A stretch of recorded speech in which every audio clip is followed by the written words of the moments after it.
मेवाड़ की कहानी आप लोगों के बीच में रखना चाहता हूँ। मातृशक्ति का भी भूमिका सिर्फ इतनी सी कि तुम हवेली पीढ़ियों के सारथी हो जाओगे, थाल पूजा के बनोगे, आरती हो जाओगे और देश के इतिहास का यदि अंत भर जानोगे जब, बस उसी क्षण आप सच्चे भारत के हो जाओगे। रावल रतन सिंह को दिल्ली से छुड़ा के लाया गया है चित्तौड़ और गोरा बादल वहां शहीद हुए, बलिदान हुए। कविता की भूमिका सिर्फ इतनी, उस पराम्बा भगवती माता पद्मिनी के चरणों में अपनी पंक्तियां रखता हूँ। मुझे नहीं पता आप लोग कैसे सुनेंगे, मैं शुरू करता हूँ कि रतन सिंह आजाद हुए, खिलजी खिसियाया था। रतन सिंह आजाद हुए, खिसियाया था, पराजय के कारण लाया था। मेवाड़ धरा के कुछ सैनिक पिंजड़े को तोड़ गए थे और दुश्मनों की आंखों को लज्जित छोड़ गए थे। गोरा बादल चचा भतीजे लाखों पर भारी थे, युद्ध कला के करतब उनके सचमुच तलवारी थे। बिना शीश के युद्ध लड़ा था, कथा अमर कर आए, जीत गई रजपूती और मुगलों के मुंड झुकाए। तो इधर नगाड़े बजे, इधर दिल्ली में मातम छाया और अहंकारी खिलजी को नहीं कुछ में छलाया। बोला सेना से मुस्तंडो जाओ और मर जाना, अपने बेहूदे चेहरे मुझको नहीं दिखाना। दिल्ली जैसे बड़े दुर्ग की रक्षा न कर पाई, चंद सैनिकों के हाथों भर में ही मुंह खाई। वो आजाद परिंदे से आए और उड़ा ले गए, तुम तलवार न खींच सके वो राजा छुड़ा ले गए। शाबाश शाबाश, बहुत अच्छे राम। हम तलवार न खींच सके वो राजा छुड़ा ले गए। उसने मुझको ललकारा है, मैं उसको ललकारूंगा। घर में घुसकर मारा है, घर में घुसकर मारूंगा। हाथी घोड़े सजवाओ, भाले पर्ची उठवा लो, सारी तलवारें तीर कटारी पर धारे रखवा लो। कूच करो चित्तौड़ दुर्ग की घेराबंदी कर दो, जो आंखें पद्मिनी को देखे वो आंखें अंधी कर दो। बूढ़े बच्चे विधवाओं पर रहम नहीं तुम खाना, वीरों से लज्जित सबों को झुककर तीर चलाना। दबे पांव चित्तौड़ चलो तुम भनक रहो दुश्मन को, मैं गर्दन से दूर करूंगा रतन सिंह के तन को। तो खिलजी अपनी सेना लेकर पहुंचा उस माटी में, बलिदानी धरती के ऊपर मेवाड़ी घाटी में। एक मुक्त सेना को रोका, युद्धों से चिल्लाया और कायरों के समूह को एक फरमान सुनाया। बोला सन्मुख दरवाजा तोड़ो, आगे कुछ जाओ, मेवाड़ी पान पद्मिनी को मेरे सन्मुख ले आओ। जो ही सैनिक बड़े सभी का सहसा मन अतुलाया, किला नहीं था सन्मुख उनको काल खड़ा दिखलाया। सैनिक बोले माफ करो हम अंदर ना जाएंगे, है विशाल दरवाजा इसको तोड़ नहीं पाएंगे। तोड़ पाए तो महाराज हम अपना कफन सिलेंगे, किले के अंदर सोए हुए मेवाड़ी सिंह मिलेंगे। सोए शेर जगेंगे तो फिर सबकी रूह हिलेगी। कितनी भी तेज भाग लेना पर दिल्ली नहीं मिलेगी। वक्त अभी रुकने का है, मेरे आका रुक जाओ और सबकी खैर चाहते हो तो बाहर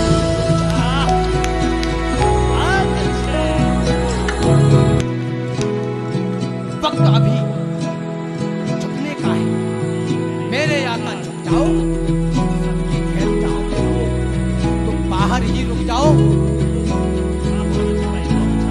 चित्तौड़ दुर्ग दुर्गों का राजा चित्तौड़ दुर्ग दुर्गों का राजा अंबर से ऊंचाई, पैदल घूमो तो उम्र गुजर जाए इतनी लंबाई।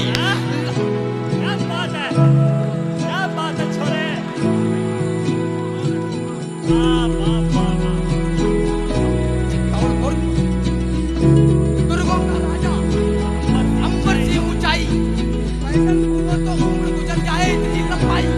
लंबाई से भी विशाल थी रावल की प्रभुताई, प्रभुताई से बहुत कठिन की पद्मिनी की कठिनाई। और ठकुराई के आगे खिलजी दिवस उठाई पड़ता, किला भेद लेने वाली पर नित्य नीतियां करता। किंतु किले की उस दृढ़ता का वाह वाह क्या कहना, 8 माह तक रेत छानती रही खिलजिया से।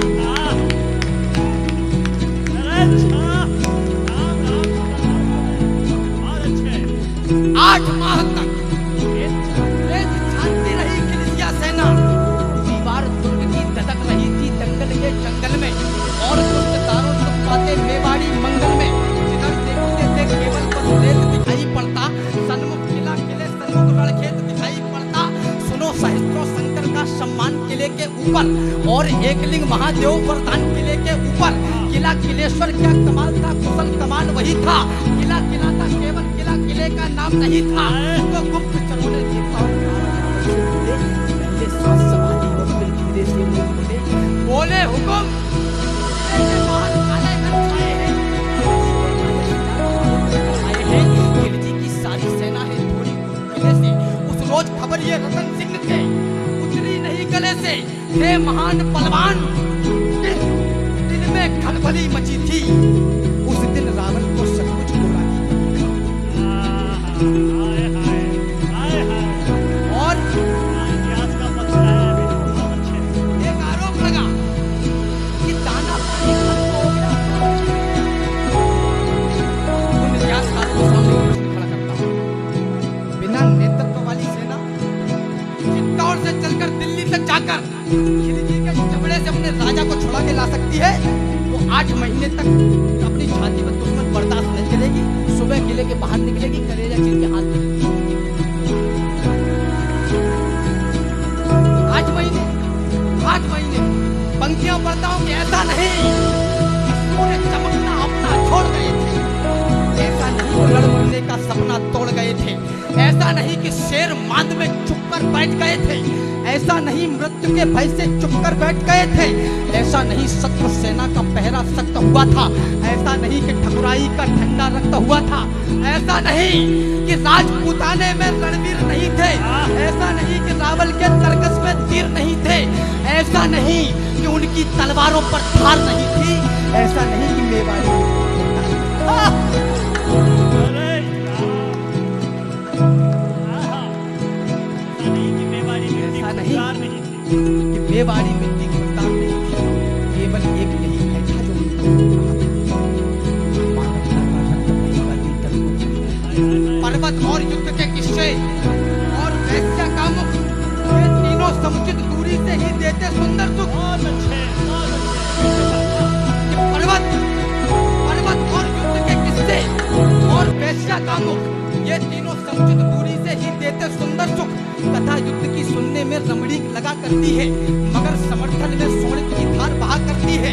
बच्चे अनाथ होते हैं, बहुएं विधवा हो जाती है, कई घरों में कोलाहल की चीखें चिल्लाती है। तो खिलजी की सेना में है जितने भी लड़ने वाले, उनमें से ज्यादातर हैं भारत के रहने वाले। वो भारत के रहने वालों से हरगिज नहीं भिड़ेंगे जब तक युद्ध तले टालेंगे तत्पश्चात। अरे यार, वाह, वाह, वाह, वाह, जब तक युद्ध तले टालेंगे तत्पश्चात करेंगे। सभा बुलाई गई और सारे मंत्री बुलवाए, सच्चे महारथी और योद्धा भी दरबार में आए। कोई कहे शत्रु सन्मुख है, रावल देर न करना, और पड़ोसी राजाओं के लिए देर मत करना। कोई कहे शत्रु सन्मुख है, रावल देर न करना, और पड़ोसी राजाओं के लिए देर मत करना। है सच्चा सूरवीर को ही जो मारे या मरता है, कितने भी स्वान सिंह घेरे पर सिंह नहीं करता है। अरे मृत्यु वो नहीं जो हमको अपने संग लेकर जाए, मृत्यु वो नहीं जो शरीर से प्राण अलग कर जाए, मृत्यु वो नहीं जो भय का कोई उन्माद उठाए, मृत्यु वो नहीं जो जीवन जीने में आड़े आए। मृत्यु तभी जब कहीं हमारा स्वाभिमान मर जाए, मृत्यु तभी जब कहीं हमारा स्वाभिमान मर जाए, मृत्यु तभी जब हम विपरीत परिस्थिति से डर जाए। राजन क्षमा, मगर कहता हूँ कौन मृत्यु होती है, शत्रु अगर ललकारे तो फिर मौन मृत्यु होती है। और योद्धा की तलवार समर में चमत्कार करती है, तो मौत खड़ी होकर उसका दिल जाती है। योद्धाओं सत्य संभालो, करो भुजाली कर और दोहरी धार लगा लो। माना दुश्मन अधिक और हम सब संख्या में कम है, किंतु विजया वीर गति तुम देने में क्या कम है। चलो खिलजियों की अंतिम अरदास मिटा कर आए, चलो समन में योद्धाई की आग लगा कर आए।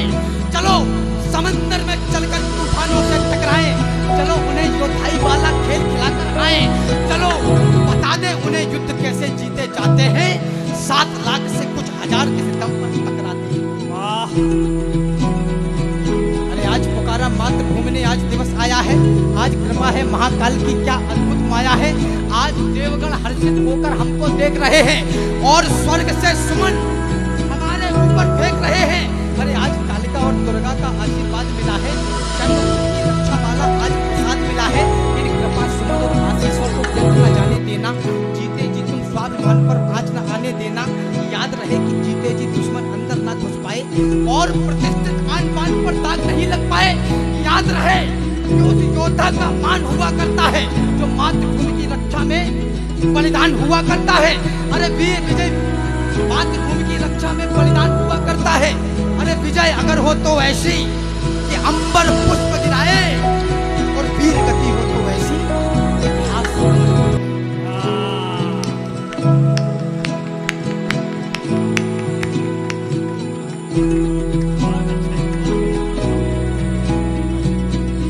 वीर गति हो तो ऐसी इतिहास बन जाए।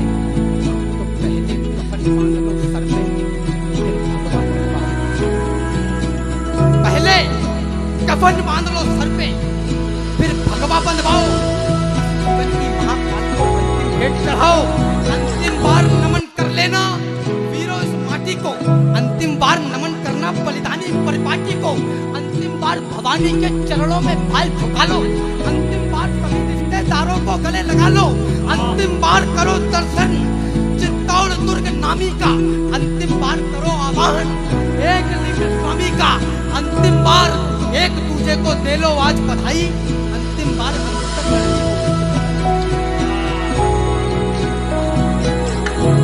तो अंतिम बार अंत तक लड़नी होगी तुम्हें लड़ाई। तो सब कुछ अंत हुआ था पर उसको अनंत कर डाला। पाषाणी पतझड़ को झटके में बसंत कर डाला। मेवाड़ी दल संख्या में कम किंतु हौसले बागी। एक तरफ से लगन सभी को वीर गति की लागी। पुरुषों ने तो कफन और केसरिया संग बंधाया, उधर प्राणियों ने भी सुंदर जौहर कुंड बनाया। ठाकुर ठाकुरानी पाषाणी सीमा लांग रहे थे, एक दूसरे से मरने की आज्ञा मांग।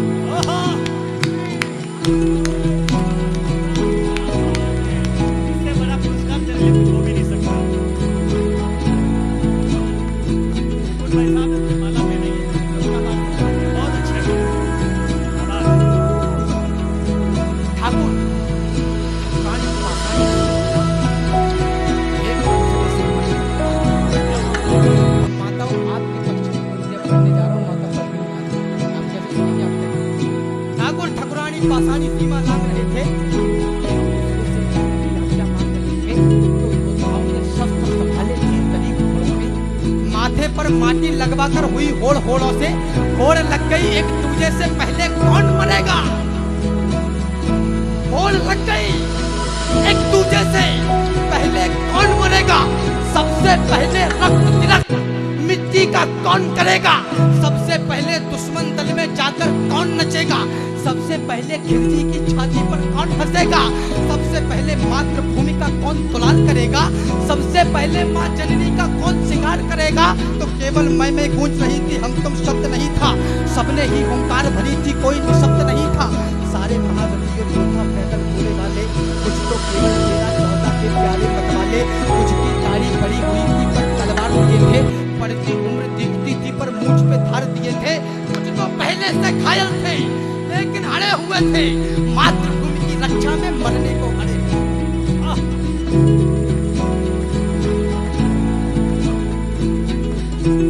और ध्यान अब चाहता हूं कि दृश्य देखकर रावण की आंखों में पानी आया। दृश्य देखकर रावण की आंखों में पानी आया। बहुत प्रयास किया तब जाकर शब्द कोई मिल पाया। द्रवित हृदय और गर्वित स्वर से पूछे शब्द पुकारे, कैसे कोई पिता पुत्र को अंतिम बार पुकारे। जैसे खुद भगवान भक्त की भक्ति पर मन हारे, ऐसे रावण खड़े हुए थे अपनी बाहों ऐसे हुए थे अपनी बाह हारे। उठाओ, तुम ही हो गौरव गान बचाने वाले, तुम सब ही हो स्वामी भक्त अरमान बचाने वाले, तुम ही हो मेवाड़ वंश का मान बचाने बचाने वाले, तुम ही सत्य सनातन का यशगान बचाने वाले, नमन तुम्हें है पूरा हिंदुस्तान बचाने।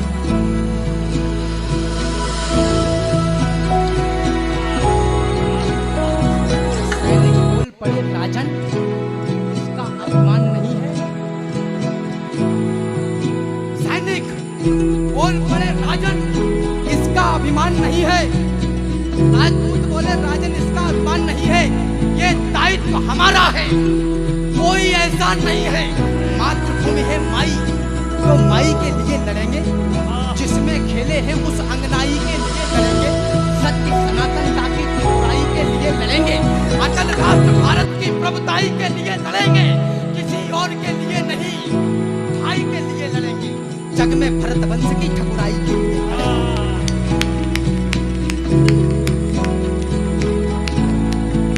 तो कल का सूरज चढ़ते ही आरंभ कीजिए राजन, एक दिन की शपथ, युद्ध प्रारंभ कीजिए राजन।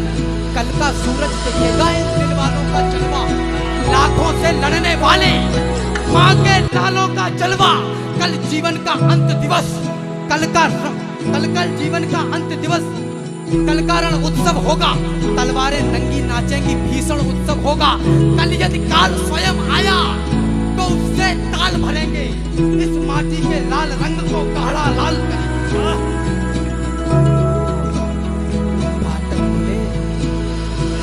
फाटक खुले किले भीतर से लावा फूट पड़ा था और खिलजियों पर भूखे सिंहों सा टूट पड़ा था। पद चापों से उड़ी धूल धरती को गगन बनाती, मातृभूमि की रक्षा का क्या अनुभव दृश्य दिखाती।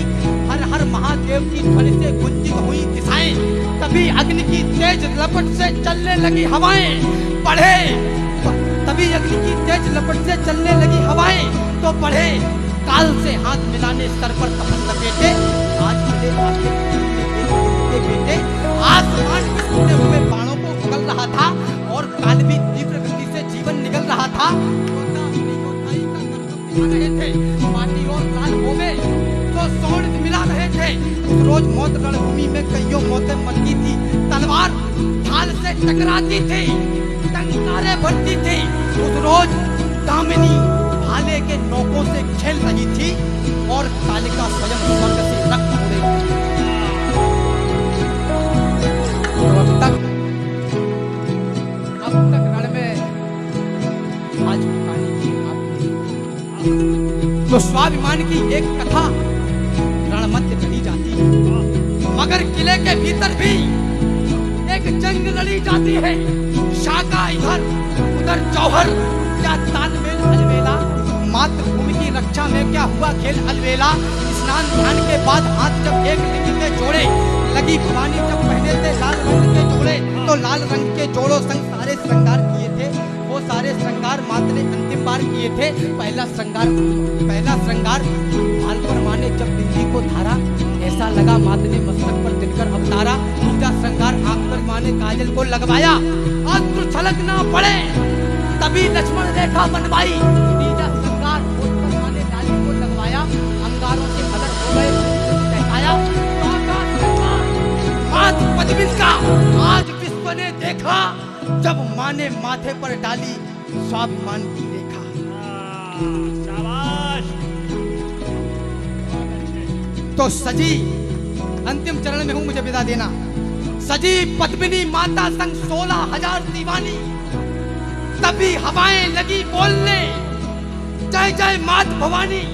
चली आज अलौकिक ढंग से चित्तौड़ी ठकरानी, चली आज आकाश छेदने स्वयं पद्मिनी रानी। तो अब तक रण में राजपूतानी खेल आपने देखा, लेकिन नहीं भुलाया जा सकता जौहर का लेखा। नहीं भुलाया जा सकता बलिदानी ज्वालाओं को, नहीं भुलाया जा सकता 16,000 माओं को, नहीं भुलाई जा सकती कन्याओं की अटखेली, नहीं भुलाई जा सकती वो दुल्हन नई नवेली, नहीं भुलाई जा सकती वो गर्भवती योद्धानी, नहीं भुलाई जा